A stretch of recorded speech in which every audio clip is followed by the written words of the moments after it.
Hey, so I've got three automated rules for Advantage Plus shopping campaigns that I want to show you.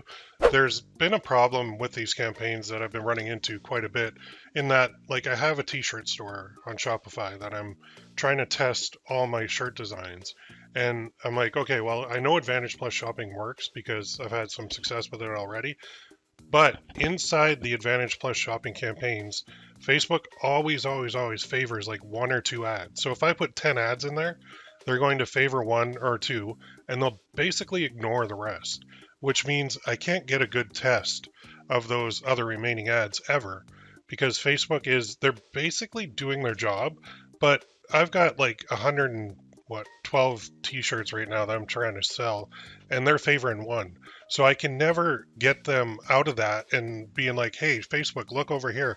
Look at these other 111 shirts that I have that I want to test.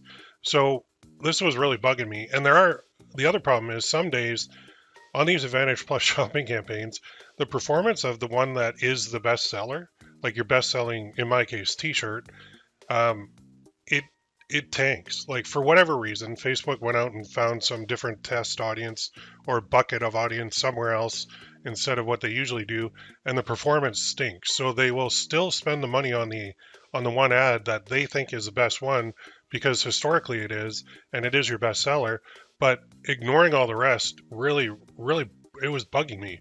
So I came up with a solution based on my past where I actually had some pretty complex Facebook ad methods where I would run some rules within the campaigns in order to manage things for me. And think about it this way: automated rules allow you to tell Facebook to do it automatically, which removes the emotion from the equation because we do get emotional with our ads. We get attached. We're like, oh no, I'm just going to give it like $20 more or $50 more or $100 more because I think it's just in a bad like time right now, but it'll come back.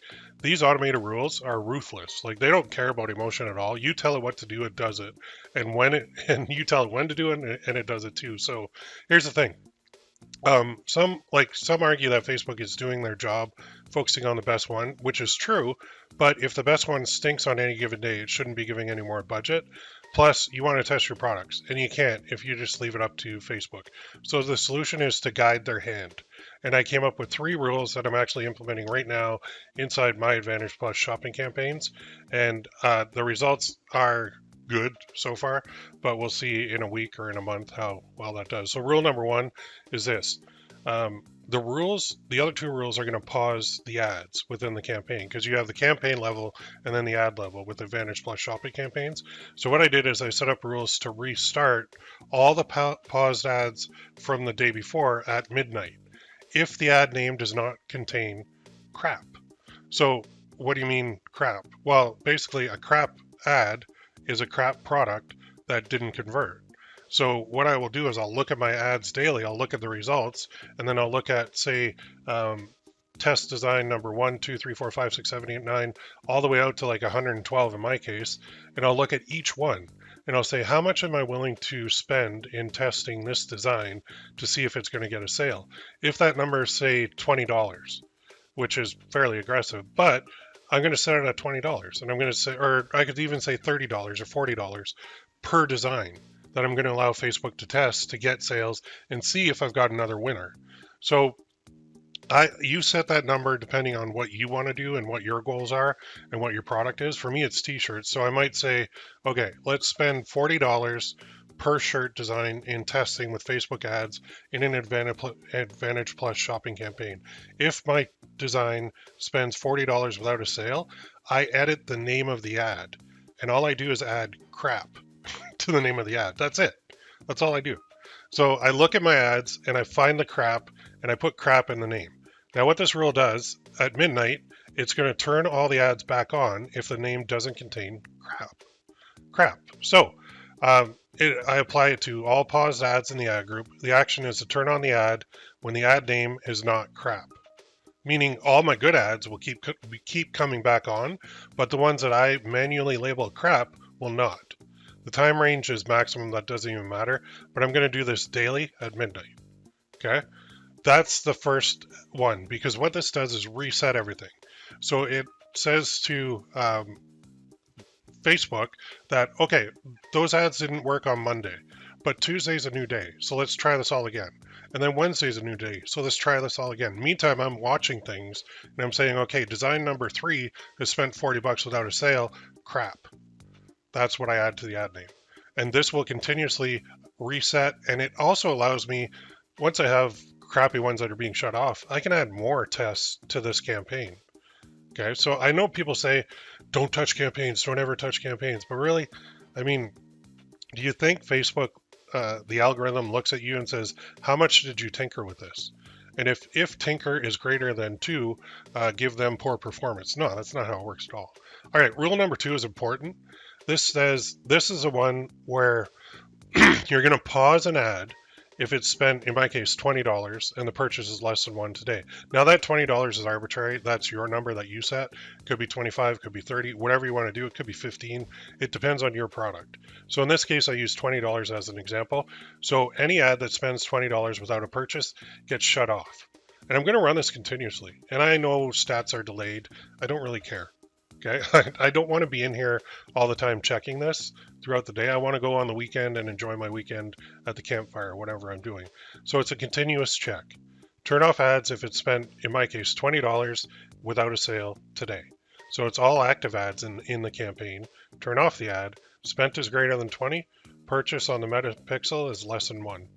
Age is today. And I'm going to run this continuously. Now you could do custom. If you wanted to run this like 3 times a day, say at 9, noon, and 6 p.m., you could do that too. You would just have to have 3 rules, 1 rule for each time. Okay.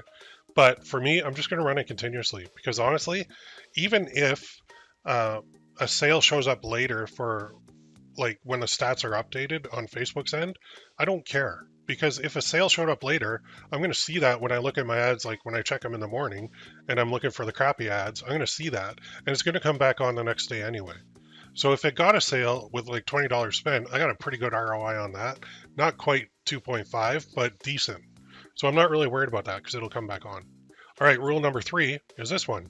This is for the ads in the campaign that actually are getting sales, but I want to make sure that the ROAS is good. And for me, again, you can set this to whatever you want. For me, if I set it at 2.5, that's fairly aggressive. So if the ROAS is, if it has a sale, so if that ad, which is a t-shirt, in my case, a design, if it has a sale, but the return on ad spend is less than 2.5 today, I'm going to turn it off. Because what I'm going to do is I'm just going to figure like the ones that pop, just pop. Like there's zero doubt. Like when you have a winning when you have a really good day on Facebook ads, there is zero doubt about it. It just flows, like it just works. And there's no need to even think about, should I pause this? Should I keep going? What am I doing? Oh my God, I have no idea. There's none of that. So this is also going to run continuously and monitor my ads. And again, with delayed reporting on the stats and delayed updating of the stats in your ads manager, I don't care because that ad will be turned back on the next day anyway. So this is a continuous check. If purchase is greater than 0 and ROAS is less than 2.5, turn it off. And that's for the active ads. So these are the 3 rules for their automated rules too, which is very nice for Advantage Plus shopping campaigns that I haven't really seen anybody else even attempt. And I know that there are going to be some people that are going to be like, don't ever do this. This is crazy. But you have to test different things in order to find what's working. Just because this works for me doesn't mean it's going to work for you. But if it could turn a campaign around for you, isn't it worth a shot? Because Facebook ads and running these things, I personally think, is all about experimenting. And it's all about finding methods and finding techniques and finding things that make you money. That's the most important thing. So you can go on like YouTube or in Facebook groups or wherever, and you can look and hear from like 100 different guys and gals about 100 different methods and techniques, but the important one is the one that works for you. So I love experimenting. I love going to the lab and trying to figure these things out. And I really like doing this. I don't just do this with Facebook ads. I do this with like Google ads. And did you know that Google ads has automated rules before Facebook ads did? Facebook ads just basically copied off Google ads. But anyway, that's not the point. The point is go test this, try it. If it works, awesome. If it doesn't, hey, I mean, you tried. That's the way it goes. If you have any questions, let me know. But I do think this solves the problem. for me anyway, of these Advantage Plus shopping campaigns really, really heavily favoring 1 or 2 ads, no matter how many you put in there. So go set it up, try it. I think you'll like it. Report back in the comments, let me know how it went for you, and hopefully it makes you some money. All right, have a great day.